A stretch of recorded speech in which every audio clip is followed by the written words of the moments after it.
Welcome everyone to this time of worship and praise. We are glad you have joined us today for worship. May God bless us and guide us as we worship together. Let's all stand up and praise God with songs. Praise God with our hearts and praise God with our lives. He is worthy to receive our praises.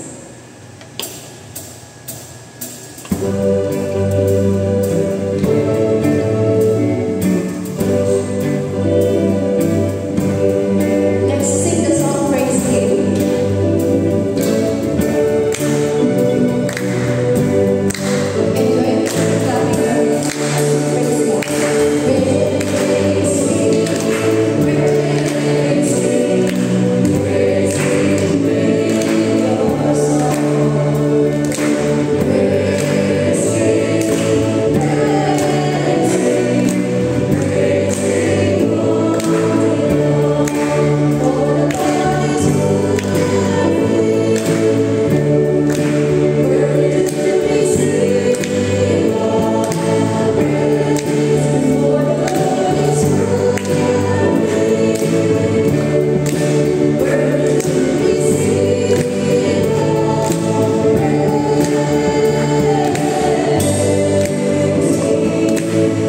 Morning,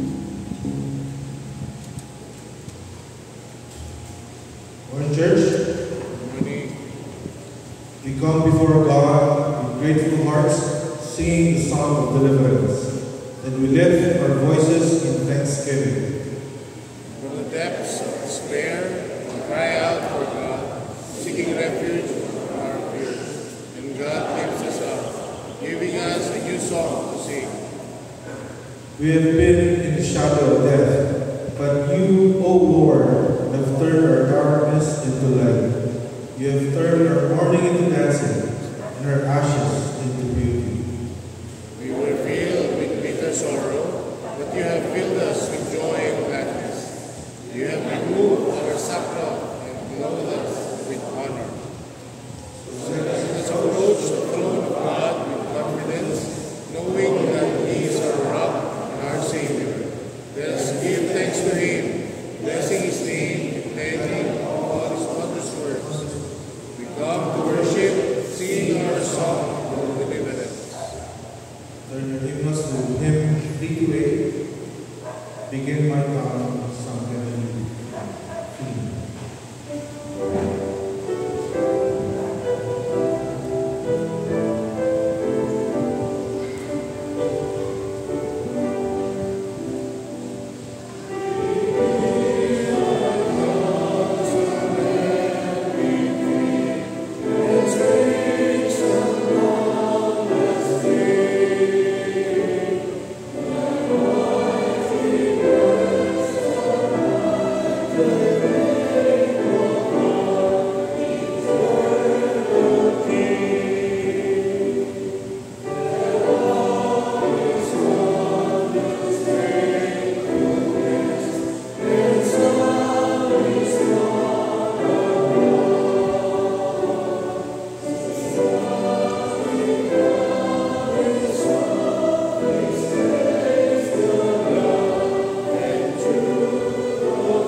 Let us pray. Heavenly Father, we gather today to worship you, and we humbly ask that you will lead us by the power of your Holy Spirit. We come to this place seeking to hear your voice and to be guided by your wisdom. As we begin this time of worship, we ask that you will descend upon us like a refreshing rain, washing away our fears and doubts, and filling us with hope and expectations. May your presence be felt among us, and may we be transformed by your love. In Jesus' name we pray. Amen.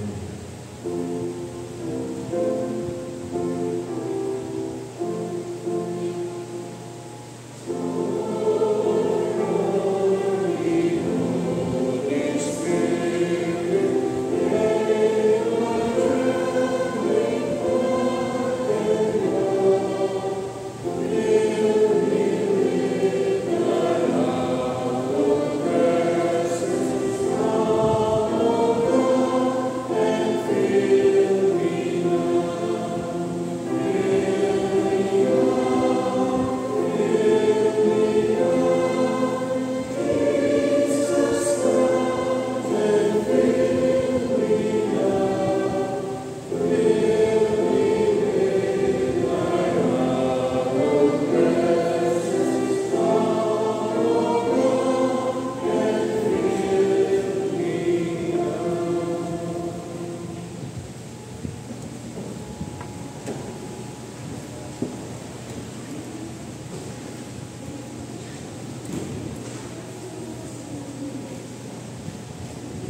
Dear friends, as we gather before God, let us take a moment to reflect on our lives. Where have we fallen short of God's glory? Where have we failed to love Him with all our heart, soul, mind, and strength? Have we sought to justify our own selfish desires and excuses, rather than humbling ourselves before God? Have we allowed our fears and anxieties to consume us, or become fixated on material possessions and wealth? Let us confess our sins to God and ask for His mercy and forgiveness.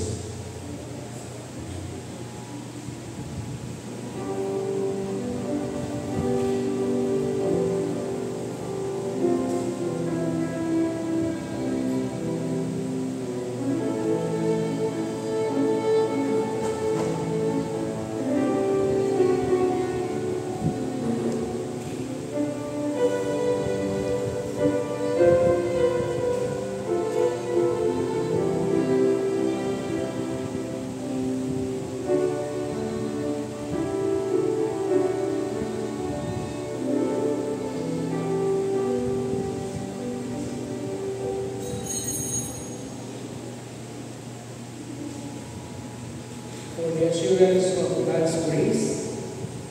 But God, in His great love and mercy, has promised to forgive us our sins and cleanse us from all unrighteousness.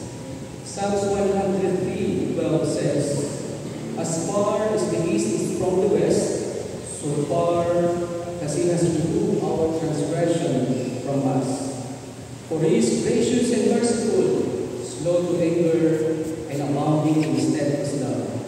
He does not deal with us according to our sins, and steadfast love. He does not deal us with according to our sins, or repay us according to our iniquities. For as high as the heavens are above the earth, so great is His steadfast love toward those who fear Him." For the passing of peace, let us sing God's wonderful people and share the peace of God with everyone as we go around.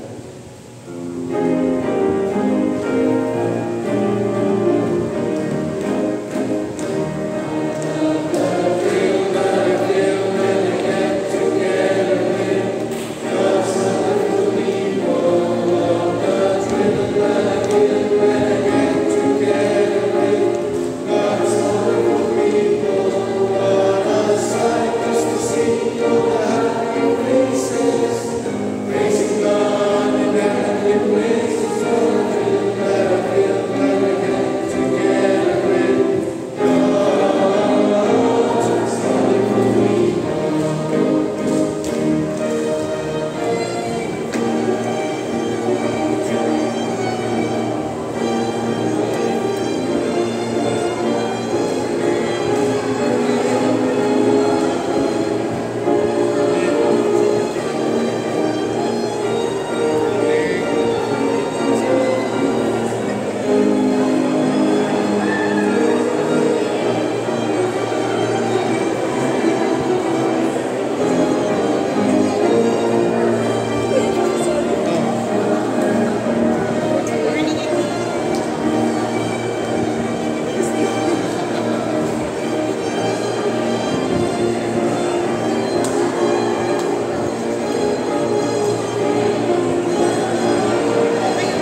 Let us come to God in our prayer.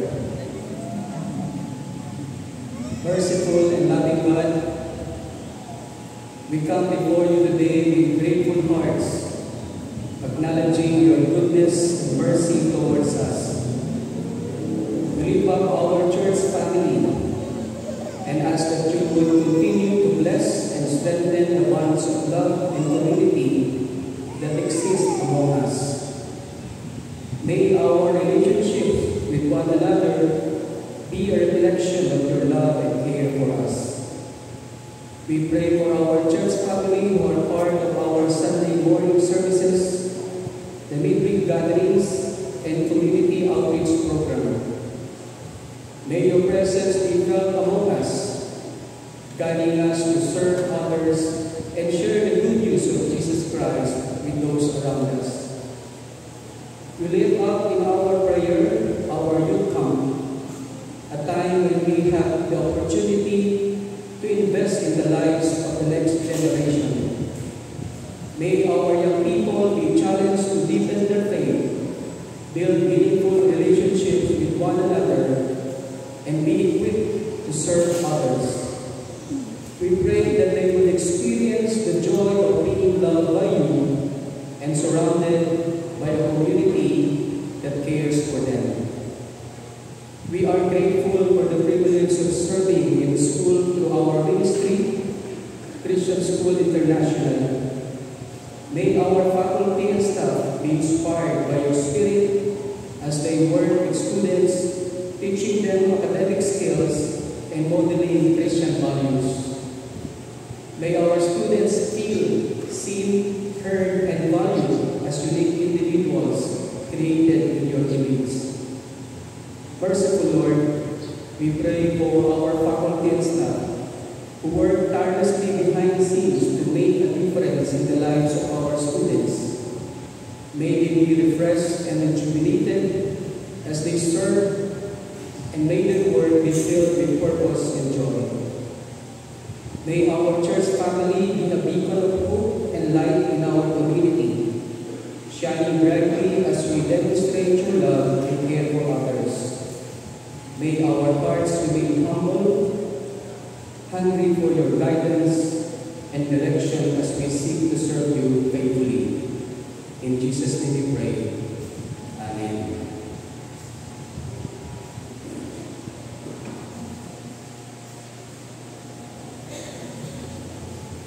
For our Old Testament reading, please turn your Bibles to 2 Samuel chapter 1, verse 1.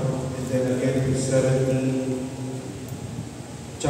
verses 17 to 27. This can be found on pages 272 to 273 of your Red Bible.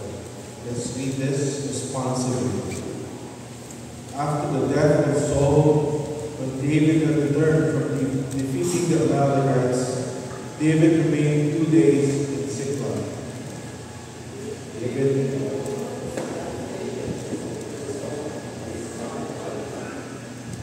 He ordered that the song of the bow be taught to the people of Judah. It is written in the book of Joshua. He said,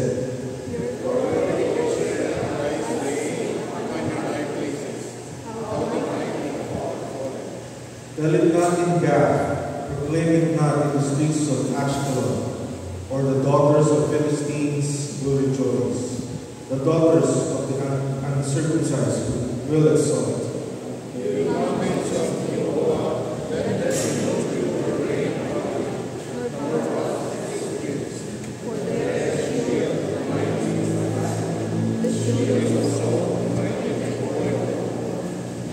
From the blood of the slain, from the fat of the mighty, the bow of Jonathan did not turn back, nor the sword of Saul returned empty.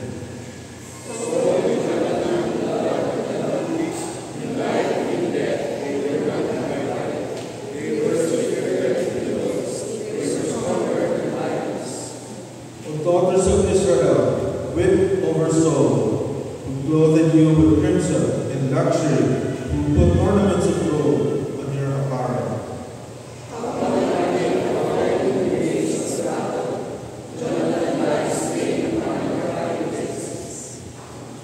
I am distressed ask for you, my brother Jonathan. Great in love were you to me. Your love to me was wonderful, passing the love of women.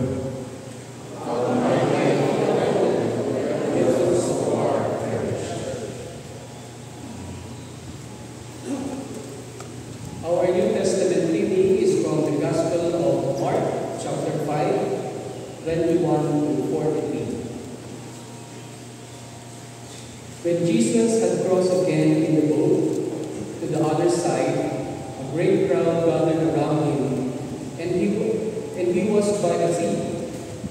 Then one of the leaders of the synagogue named Jairus came, and when he saw him, fell at his feet and begged him repeatedly, "My little daughter is at the point of death. Come and lay your hands on her, so that she may be made well and live." So he went with him. And a large crowd followed him and pressed in on him. Now there was a woman who had been suffering from hemorrhages for 12 years. She had endured much under many physicians and had spent all that she had, and she was no better, but rather grew worse. She had heard about Jesus and came up behind him in a crowd and touched his cloak. For she said, "If I but touch his cloth, I will be made well." Immediately her hemorrhage stopped, and she felt in her body that she was healed of her disease. Immediately aware that power had gone forth from him, Jesus turned about in the crowd and said, "Who touched my clothes?" And his disciples said to him, "You see the crowd pressing in on you. How can you say, 'Who touched me?'" He looked around to see who had done it. But the woman, knowing what had happened to her, came in fear and trembling, fell down before him and told him the whole truth. He said to her, "Daughter, your faith has made you well. Go in peace and be healed of your disease." While he was still speaking, some people came from leader's house saying, "Your daughter is dead. Why trouble the teacher any further?" But overhearing what they said, Jesus said to the leader of the synagogue, "Do not fear, only believe." He allowed no one to follow him except Peter, James, and John, the brother of James. When they came to the house of the leader of the synagogue, he saw commotion, people weeping and wailing loudly. When he had entered, he said to them, "Why do you make a commotion and weep? The child is not dead, but sleeping." And they laughed at him.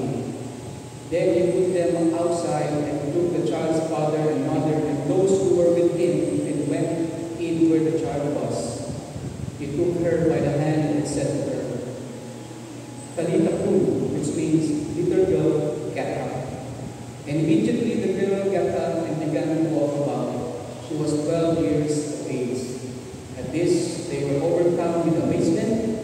He strictly ordered them that no one should know this, and told them to give her something to eat.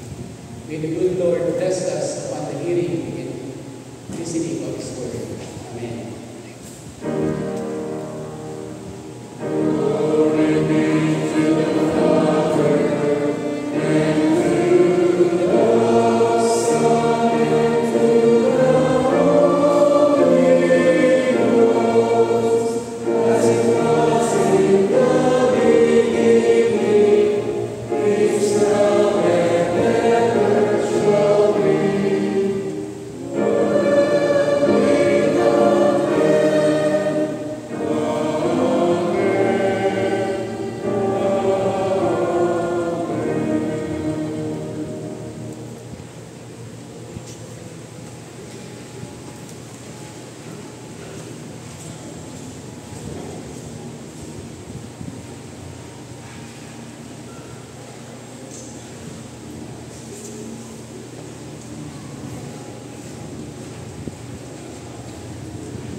choir for that inspiring song. To praise the Lord is the reason we sing. Compassion and faith are the two essential qualities that we need in our lives. Compassion is when we show kindness and care for others who are hurting or struggling. Faith is when we trust in God and believe that He is always with us. Mahatma Gandhi has said, the best way to find yourself is to lose yourself in the service of others. Henry Friedrich Hegel has said, we can do no great good work without compassion. Hebrews 11:1 says, faith is the substance of things hoped for, the evidence of things not seen. Faith is not believing that God can. It's knowing that God will. Today we are going to talk about two amazing stories in the Bible that show us the power of compassion and faith. Let's start with the story of David and Jonathan in 2 Samuel. You may remember that David was a brave warrior who later became the king of Israel. But before he became king, he was just a shepherd boy who was best friends with Jonathan, the son of King Saul. One day, King Saul was very angry with David and wanted to kill him. David had to run away or hide, but Jonathan was so sad because he loved David like a brother. He knew that David was innocent and didn't deserve to be treated unfairly. Jonathan showed compassion to David by telling him, don't be afraid, because you will be a king one day. He also helped David escape from King Saul's soldiers by cutting a deal with them. Jonathan risked his own life to help his friend in need. Now let's move on the story of Jairus' daughter in the gospel that we read today. Jairus was a leader in the synagogue, and his daughter was very sick. Matthew 5:21-22 says, when Jesus had again crossed the lake, a large crowd gathered around him, and he got out of the boat. Suddenly, a man with a pure spirit cried out, what do you want with us, Jesus of Nazareth? Jesus replied, what is your name? My name is Legion, he replied, for we are many. This story took place on the other side of the lake where Jesus had calmed the storm. A crowd had gathered around him, and suddenly a man with a pure spirit started shouting at Jesus. This man was possessed by a demon, and they gave him great strength. Mark chapter 5:30-31 says, Jesus did not let anyone accompany him except Peter, James, and John. They came down from the mountainside and started walking towards Jesus' companions. Meanwhile, a woman was there in the crowd who had been subject to bleeding for 12 years.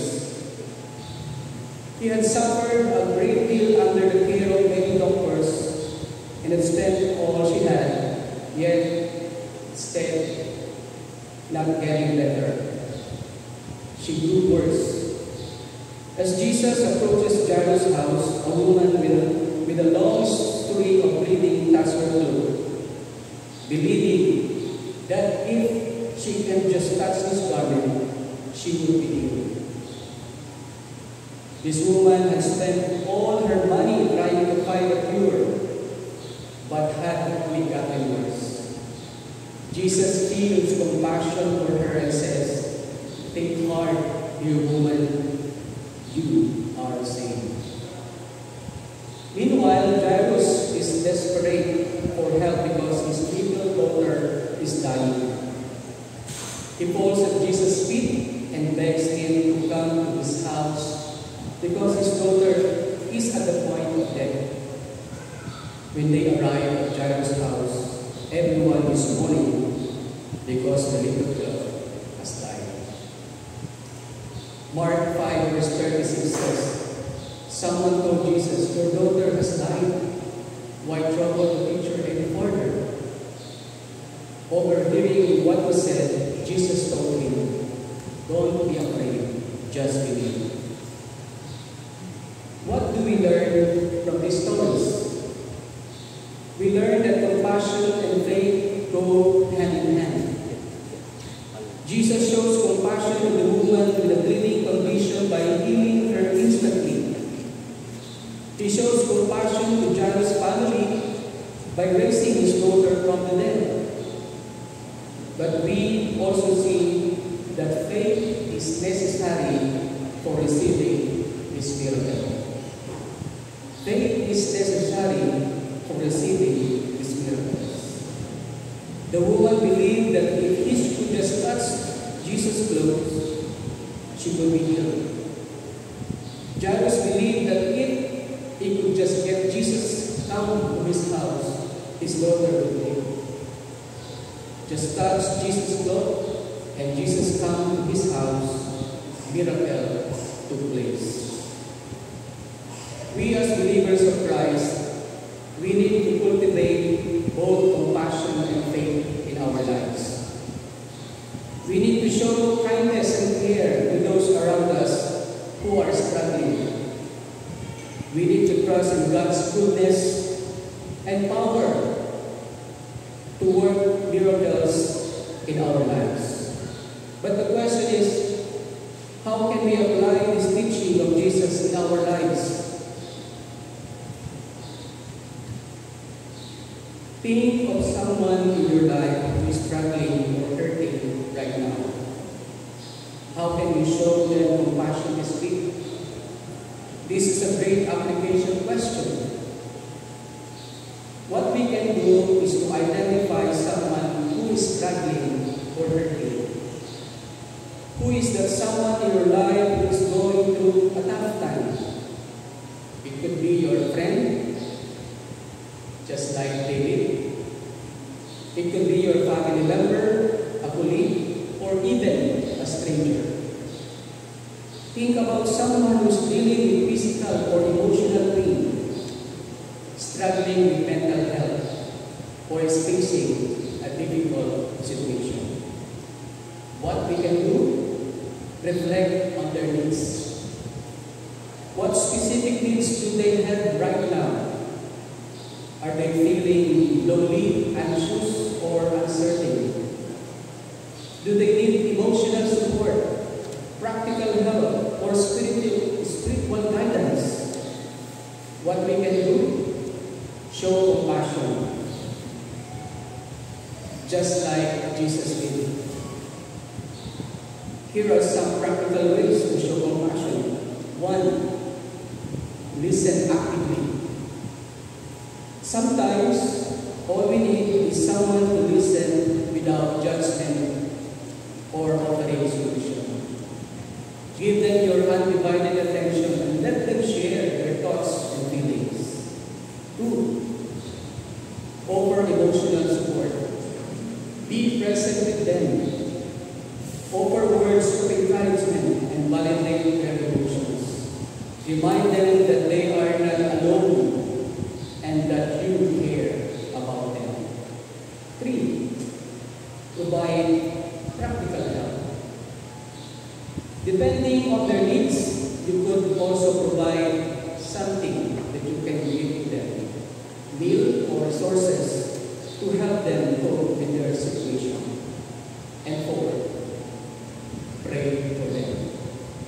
Offer to pray for them and ask God to comfort and strengthen them during this challenging time. Remember that faith is not about having all the answers or understanding everything that's happening in our life. Faith is simply trusting in God's love and goodness. May we remember that when compassion meets faith, amazing things can happen. When compassion meets faith, it's a powerful combination that can bring about incredible results. And what is the result? Compassion in action. When we show compassion to others, we're not only helping them in that moment, but we're also reflecting God's character. We're demonstrating God's love, God's mercy, God's kindness to those around us. This can be as simple as listening to someone who needs a friend, offering a helping hand or shoulder to cry on, sharing resources or expertise to allocate someone's burden. When we face struggles or doubts, faith is the anchor that holds us fast. It's the foundation in which we build our hope and trust. In the midst of chaos, faith reminds us that God is with us even when we feel low. He is sovereign over all things, including our struggles. He is working for our good, even when we can see it. When compassion meets faith, amazing things can happen. We can experience God's presence and peace in the midst of turmoil.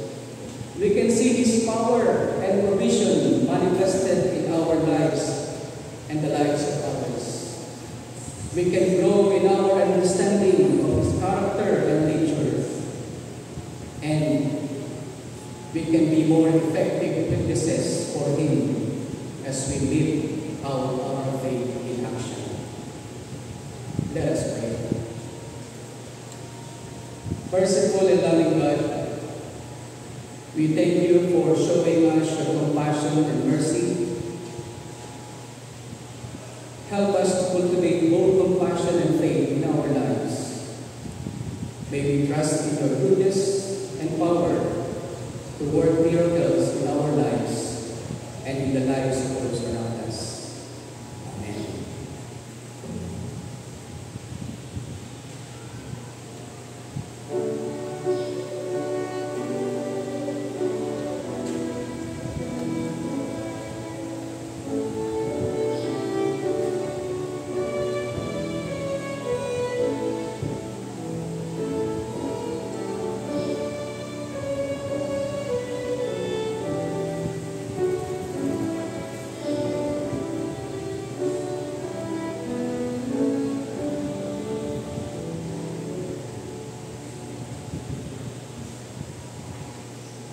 With full hearts and grateful spirits, let us respond to God's abundance by giving back to Him. Let us bring our gifts to the altar with thanksgiving, trusting that we will use them to make a difference in the lives of others.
prayers. May our gifts be used to further your kingdom, and may our hearts be filled with your love. Receive our offerings, dear Lord, and bless us with your presence.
Merciful and loving God, as we conclude our time together today, we lift up those who are celebrating special occasions.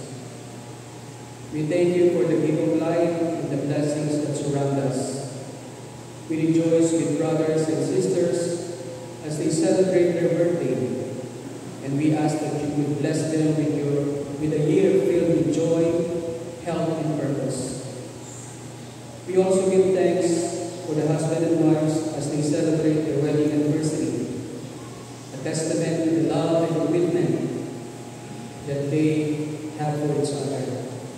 May their bond continue to grow stronger with each passing day, and may you bless their marriage with harmony, understanding, and a deepening sense of love. We come before you today with heavy hearts, asking for healing for those who are sick or struggling. May your healing touch be abundant, and may they experience physical, emotional, and spiritual restoration. We trust in your sovereignty and goodness, even in the midst of uncertainty. We also lift up our prayers and concern for our families and for those who come before in the altar to kneel their prayer requests and thanksgiving.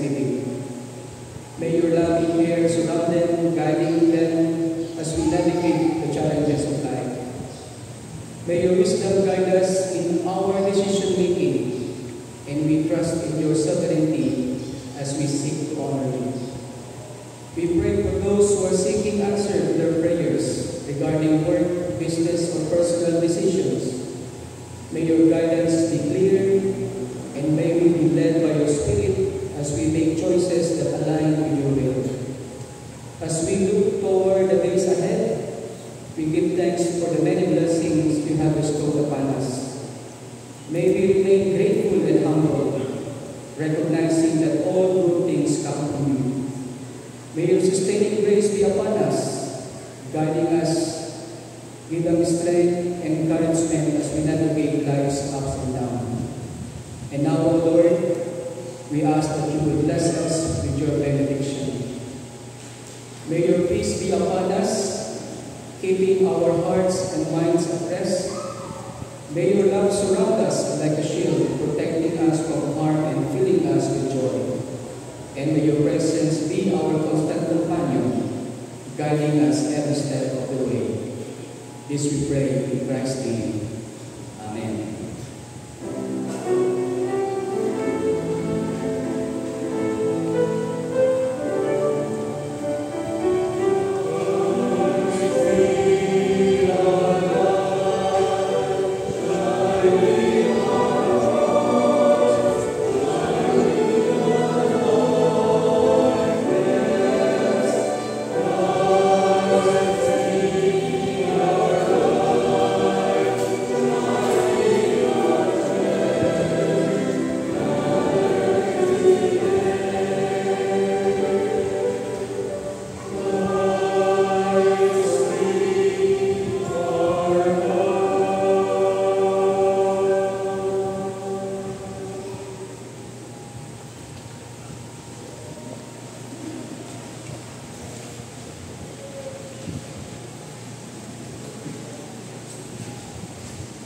A warm welcome to everyone.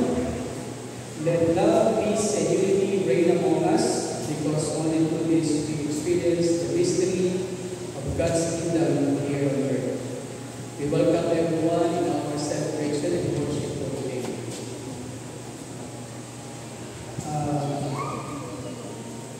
For those celebrating their birthdays and wedding anniversary, we give them happy birthday and happy anniversary. We have someone here celebrating their birthdays or anniversary. Anniversary.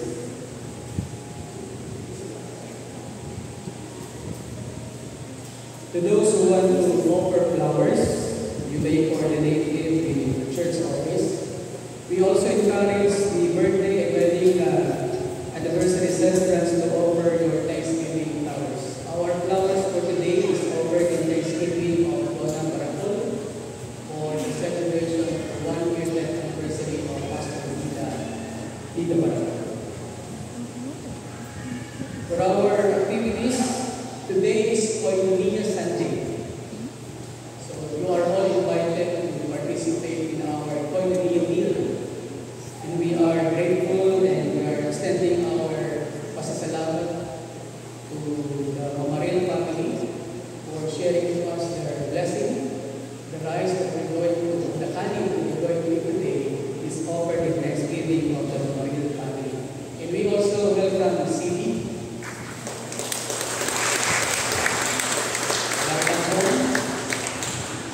Just a normal day for the youth. It's vacation. No schoolworks, no projects, no assignments, and free from academic stress.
Classes continued with Michelle and Amy.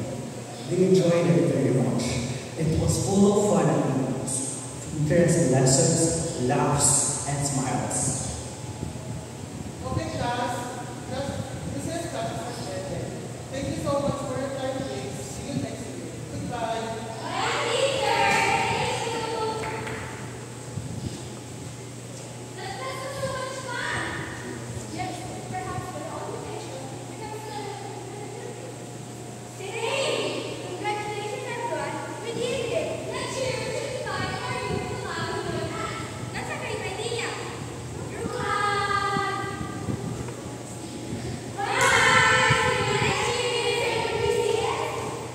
The script was directed by Shelley Villamayor and playwright and co-directed by Gabriel Angelo Bautista.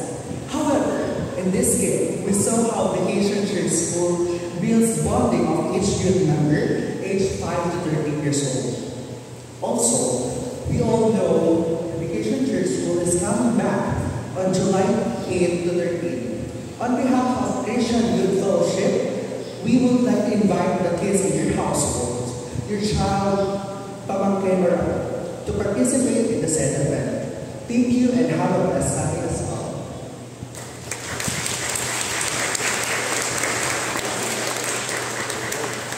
The message is clear, huh? Send your kids to BCS.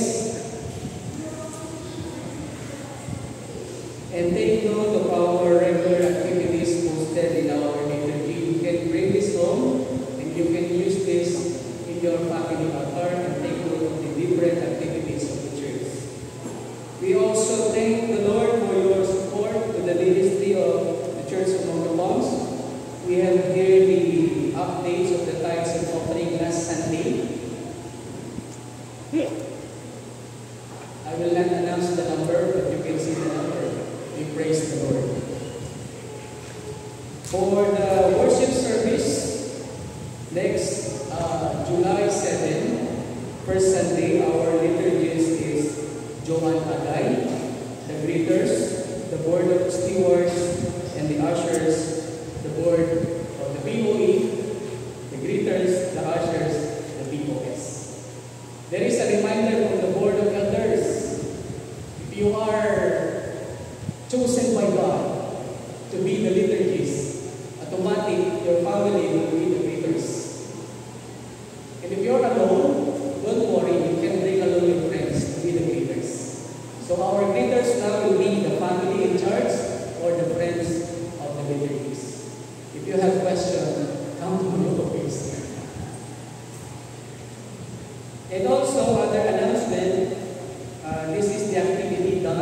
doing the BCS teachers training. We have 16 teachers. 17. Not 16. 17. 17 young, energetic, active young people who will be our teachers in our 3 areas. The top, the Tadla, and the Bahay. So pray for them. Going, staying, and coming home, pray for them. And if you have touched by the message for today, compassion. Compassion is very expressive. If you have something in your wallet, share it. If you are touched by the message today, you can share your blessing by giving snacks for the teachers and also for the students. So next week we will be having more activities coming up for the next week activity. Is there any announcement from the board group? From the board? There will be a meeting of the council this coming Tuesday. Online. Is it online or face-to-face? Online meeting of the council of the church, Tuesday, 7 p.m. So reminder for all the members of the council to attend a special meeting of the council. The worship has ended. This is time for us to serve the Lord and our community.